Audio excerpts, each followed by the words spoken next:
ಭೂಮಿ ಮೇಲೆ ಕತ್ತಲಿ ಹೋಗಬೇಕಾದ್ರೆ ಸೂರ್ಯ ಬರಬೇಕು. ಮನೆಯೊಳಗಿನ ಕತ್ತಲೆ ಅಳಿಬೇಕಾದ್ರೆ ಒಬ್ಬಕ್ಕೆ ತಾಯಿ ದೀಪ ಹಚ್ಚಬೇಕು. ನಮ್ಮ ಮನಸ್ಸಿನೊಳಗಿರುವಂಥ ಕತ್ತಲೆ ಅಳಿಬೇಕಾಗಿತ್ತು ಅಂದರೆ ಸಿದ್ದೇಶ್ವರಪ್ಪ ಕೂಡ ಜ್ಞಾನದ ಮಾತು ಕೇಳಬೇಕು ಜೀವನದಲ್ಲಿ.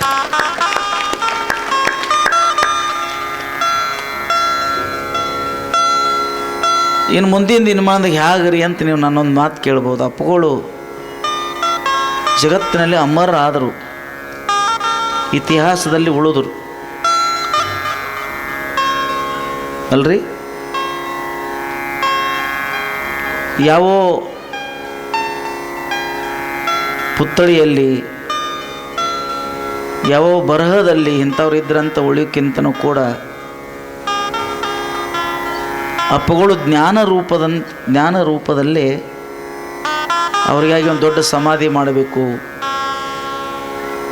ದೊಡ್ಡ ಮಂದಿರ ಕಟ್ಟಬೇಕು, ಬಂಗಾರ ಮಂದಿರ ಕಟ್ಟಬೇಕು, ಏನೋ ಸ್ಮಾರಕ ಮಾಡಬೇಕಂತ ನಾವೆಲ್ಲರೂ ಭಕ್ತರು ಇಚ್ಛೆ ಪಟ್ಟಾಗ ಅವ್ರು ಅಂದರು ಏನೂ ಇರಬಾರದು.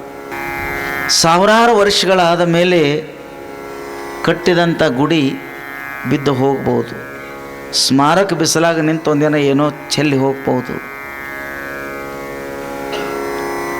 ಅದಕ್ಕಾಗಿ ಜಡವಾಗಿರ್ತಕ್ಕಂಥ ಗುಡಿ ಮಂದಿರಗಳನ್ನು ಕಟ್ಟಿ ನನ್ನ ಸಲುವಾಗಿದು ಇಂಥವ್ರದ್ದು ಅಂತ ಅನ್ನೋಕ್ಕಿಂತನೂ ಕೂಡ ಅದನ್ನು ಕೂಡ ಅಗ್ನಿಗೆ ಕೊಡ್ರಿ. ಅಗ್ನಿ ದೇವತೆ ಮುಟ್ಟಂದ್ರೆ ಅದೆಲ್ಲವೂ ಪವಿತ್ರ ಆಗ್ತದೆ, ಭಸ್ಮ ಆಗ್ತದೆ. ಅದನ್ನು ಸಮುದ್ರಕ್ಕೆ ಹಾಕಿಬಿಡ್ರಿ, ನಂದು ಅನ್ನೋದು ಏನೋ ಉಳಿಬಾರ್ದು ಅಂತ ಪೂಜೆ ಅಪ್ಪಗಳು ಅವ್ರು ಇದ್ರಾಗ ಬರ್ದಾರ ನೋಡ್ರಿ. ನಮ್ಮದು ಅನ್ನೋದು ಏನೂ ಉಳಿಬಾರ್ದು ಅಂದರೆ ಇಂಥ ದೊಡ್ಡ ಜ್ಞಾನಿಗಳು ಈಗಿನ ಯುಗದಾಗ ನೀವು ದೇವರು ನೆನಪು ಉಳಿಬೇಕಲ್ಲ, ಮರೆತು ಹೋಗಬಾರ್ದು.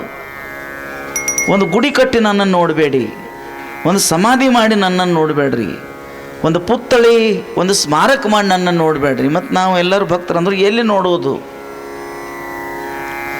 50-60 ವರ್ಷಗಳ ಪರ್ಯಂತರವಾಗಿ ಭಗವದ್ಗೀತೆ, ಉಪನಿಷತ್ತ, ವಚನಶಾಸ್ತ್ರ, ಭಗವತ್ ಚಿಂತನೆ ಇಂಥ ನೂರಾರು ಏನು ಗ್ರಂಥಗಳದಾವಲ್ಲ, ಅವರು ಬರೆದಿರ್ತಕ್ಕಂಥ ಗ್ರಂಥಗಳು, ಅವರು ಮಾತಾಡಿರುವಂಥ ಮಾತೈತೆಲ್ಲ ಈ ಭೂಮಿ ಇರುವವರೆಗೆ, ಸೂರ್ಯಚಂದ್ರ ಇರುವವರೆಗೆ ಆ ಜ್ಞಾನ ಎಂದೂ ಬಿದ್ದು ಹೋಗಂಗಿಲ್ಲ, ಎಂದೂ ಅಳೆದು ಹೋಗಂಗಿಲ್ಲ. ಆ ಜ್ಞಾನದೊಳಗೆ ನನ್ನನ್ನು ನೋಡ್ರಿ. ಅಪ್ಪಗಳು ಬಿದ್ದು ಹೋಗ್ತಕ್ಕಂಥ ಗುಡಿ ಸ್ಮಾರಕದೊಳಗೆ ಅಪ್ಪಗಳು ನೋಡ್ಲಾಕ ಉಳಿಲಿಲ್ಲ.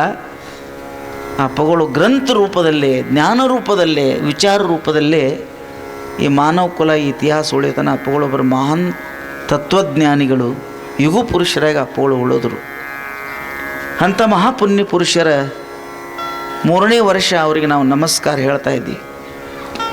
ಕಲಿಯುಗದಲ್ಲಿ ದೇಹದರ್ಶಿ ಬಂದು ನಮ್ಮ ಮನೆತನ, ನಮ್ಮ ಮನಸ್ತನ, ಚಿಕ್ಕ ಕುಟೀರ, ದೊಡ್ಡ ರಾಜಭವನ, ಗೌಡ್ರವಾಡೆ, ಸಣ್ಣವ್ರನ್ನದ ಎಲ್ಲ ಕಡೆ ಪಾದಾರ್ಪಣೆ ಮಾಡಿ ಎಲ್ಲರನ್ನ ಪ್ರೀತಿಸಿ ದೇಶ, ಧರ್ಮ, ಸಂಸ್ಕೃತಿ, ಕೃಷಿಕ, ಜ್ಞಾನಿ, ವಿಜ್ಞಾನಿ, ಸಂಗೀತಗಾರ, ಕಲಾಕಾರ, ಚಿತ್ರಕಲಾಕಾರ ಯಾರನ್ನೂ ಬಿಟ್ಟಿಲ್ಲ. ಅಪ್ಪಗಳು ಎಲ್ಲರನ್ನೂ ಪ್ರೀತಿಸಿದರು.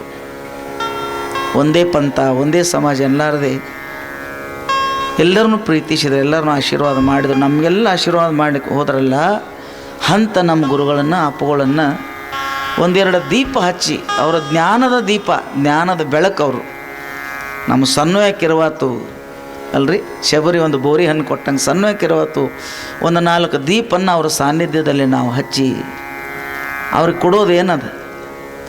ನಮ್ಮದೊಂದು ಪ್ರೀತಿ ನಮಸ್ಕಾರ, ಒಮ್ಮೆ ಹನಿಬಾಯಿಗೆ ನಮಸ್ಕಾರ.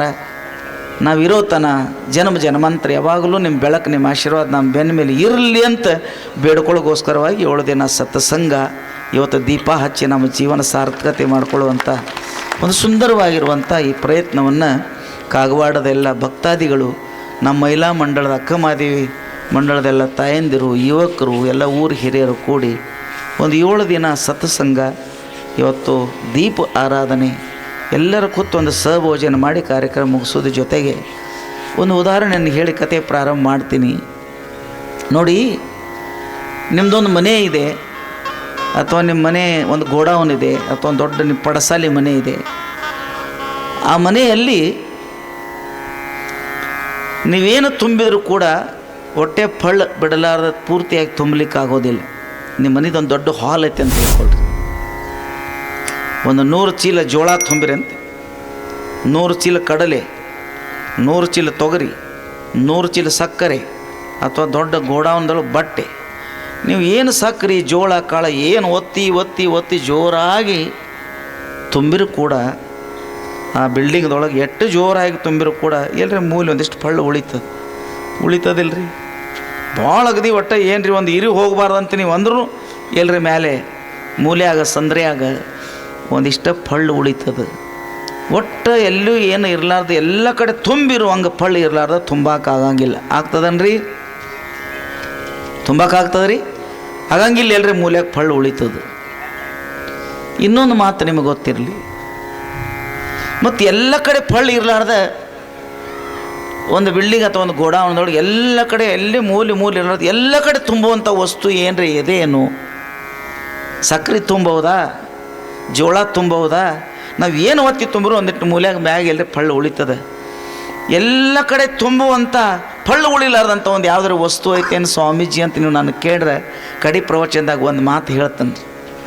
ಒಂದಿಟ್ಟು ಮೂಲೆ ಸಹಿತ ಉಳಿಲಾರ್ದು ಎಲ್ಲ ಕಡೆ ತುಂಬುವಂಥ ಒಂದು ವಸ್ತು ಅದು ಬಂಗಾರ ಅಲ್ಲ, ಬೆಳ್ಳೆಲ್ಲ, ರೊಕ್ಕ ರೂಪಾಯಿ ಅಲ್ಲ, ಕಾಳು ಕಡಿ ಅಲ್ಲ.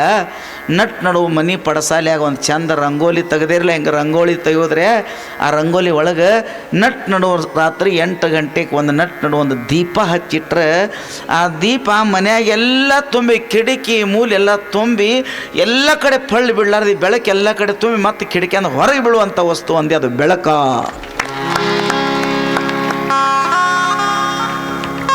ಬೆಳಕ್ರಿ. ಹಂಗೆ ನಮ್ಮ ಜೀವನದೊಳಗೆ ನಮ್ಮ ಮನಸ್ಸು ಅನ್ನುವಂಥದ್ದು ಒಂದು ಪಡಸಾಲೆ ಐತಲ್ಲ, ಶರೀರ ಅನ್ನೋಂಥ ಮನೆಯೊಳಗೆ ಮನಸ್ಸು ಅನ್ನುವಂಥ ಒಂದು ಪಡಸಾಲೆ ಐತಲ್ಲ, ಈ ಮನಸ್ಸಿನೊಳಗೆ 100 ಎಕರೆ ಹೊಲ ತುಂಬ್ರಿ. ನಾವು ಹೆಂಗದೇವು ಅನ್ನೋದು ಹೇಳ್ತೇನೆ ನಿಮಗೆ. ಶರೀರ ಅನ್ನುವಂಥ ಮನೆ, ಇಲ್ಲಿ ಮನಸ್ಸು ಅನ್ನುವಂಥ ಪಡಸಾಲೆ ಐತಿ. 100 ಎಕರೆ ಹೊಲ ಹಾಕ್ರಿ, 100 ಕೋಟಿ ರೂಪಾಯಿ ಹಾಕ್ರಿ, 10 ಫ್ಯಾಕ್ಟ್ರಿ ಹಾಕ್ರಿ, ಬಂಗಾರ ಹಾಕ್ರಿ, ಬೆಳ್ಳಿ ಹಾಕ್ರಿ, ಮನಸ್ಸಿನಾಗ ಹೆಂಡತಿ ಮಕ್ಕಳು ಅಲ್ಲ, ಮಾನ ಸನ್ಮಾನ ತಿನಿಸ ಉಣಸ 1000 ಕೋಟಿಗಟ್ಟಲೆ ಏನೆಲ್ಲ ಈ ಮನಸ್ಸಿನ ಪಡಸಾಲೆ ತುಂಬಿರ 1000 ಕೋಟಿ ಐತಿ. ಇನ್ನೊಂದು 100 ಕೋಟಿ ಆಗ್ಬೇಕಂತ ಮತ್ತೆಲ್ಲಿ ಪಳ್ಳು ಉಳಿತದೆ. 100 ಎಕರೆ ಇತ್ತಂದ್ರೆ ಮಗ್ಲಾನವ್ರು ಮಾರಾಕ್ ತೆಗೆದಾರ, ಅದೊಂದು ತೊಗೊಂಡ್ರೆ 150 ಆಗ್ತಿತ್ತಲ್ಲ. 100 ಕೋಟಿ ಐತಿ, ಇನ್ನೊಂದು 100 ಕೋಟಿ ಆಗ್ಬೇಕಾಗಿತ್ತಲ್ಲ. ಒಂದು ಫ್ಯಾಕ್ಟ್ರಿ ಐತಿ, ಇನ್ನೊಂದು 4 ಫ್ಯಾಕ್ಟ್ರಿ ತೆಗಿಬೇಕಂತ ತಿಳ್ಕೊಂಡು ತಿನ್ನಿಸೋದು ಉಣಿಸೋದು ಈ ಬಂಗಾರ ಬೆಳ್ಳಿ ಜಡವಾದಂಥ ಈ ಪ್ರಪಂಚ ತುಂಬಾಕವಾದ್ರೆ ಎಷ್ಟು ಕೊಟ್ಟರು ಸಹಿತ ಈ ಮನಸ್ಸಿನ ಪಡಸಾಲಿ, ಈ ಮನಸ್ಸು ತುಂಬಿ ಮುಗಿತಪ್ಪ, ತೃಪ್ತಿ ಆಗ್ಯಾನಿ, ಏನೂ ಇಚ್ಛೆ ಪಡ್ಲಾರ್ದಂಗೆ ಎಲ್ಲ ಮುಗೀತು ನೋಡಂತ ಯಾವ ದೇಶ ಆಳುವಂಥ ರಾಜನ ಹಿಡ್ಕೊಂಡು ಕೈಯಾಗ ತಟ್ಟಿ ಹಿಡ್ಕೊಂಡು ಭಿಕ್ಷಾ ಬಿಡುವಂಥ ಭಿಕ್ಷುಕನ ಹಿಡ್ಕೊಂಡು ರಾಜ್ಯನವರೆಗೆ ಸಾಕು ಮನಸ್ಸೆಲ್ಲ ತುಂಬೈತೆ ಅಂತ ಯಾರು ಹೇಳಂಗಿಲ್ಲ. ಈ ಮನಸ್ಸಿನ ಪಡಸಾಲೆಗೆ ಎಲ್ಲರೇ ಪಳ್ಳು ಉಳಿತದ. ಮತ್ತು ನೀವು ಅನ್ನೋರು ಮತ್ತು ಇದು ಕೂತ್ರಿ ಇಲ್ಲನ್ರಿ, ಇವತ್ತು ಪ್ರವಚನ ಕೊನೆಯದೈತಿ. ಮನಸ್ಸು ತುಂಬುದಂಥದ್ದು ಯಾವುದು ಇಲ್ಲನ್ರಿ. ರೊಕ್ಕ ರೂಪಾಯಿ ಸಂಸಾರ ವಸ್ತುಗಳು ಕೊಟ್ಟರೆ ಮನಸ್ಸು ತುಂಬಂಗಿಲ್ಲ.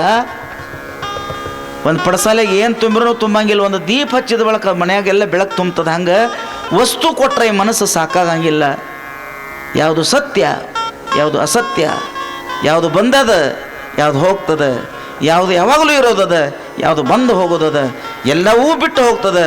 ಯಾವಾಗಲೂ ಉಳಿಯುವಂಥ ದೇವರೊಬ್ಬರ ಒಳಗದಾನಂತ ಯಾವಾಗ ಗುರು ನಮ್ಮ ಮನುಷ್ಯನೊಳಗೊಂದು ಜ್ಞಾನದ ದೀಪ ಹಚ್ತಾನಲ್ಲ, ಇಲ್ಲಿ ಕತ್ಲೆಲ್ಲ ಹೋಗಿ ಈ ಮನಸ್ಸಿನ ಪಡಸಾಲಿ ಒಳಗೆ ಜ್ಞಾನದ ಬೆಳಕು ಯಾವಾಗ ತುಂಬತೈತೆಲ್ಲ, ಆವಾಗ ಮೋಕ್ಷ ಸತ್ಯದ ದರ್ಶನ ಆಗ್ತದೆ.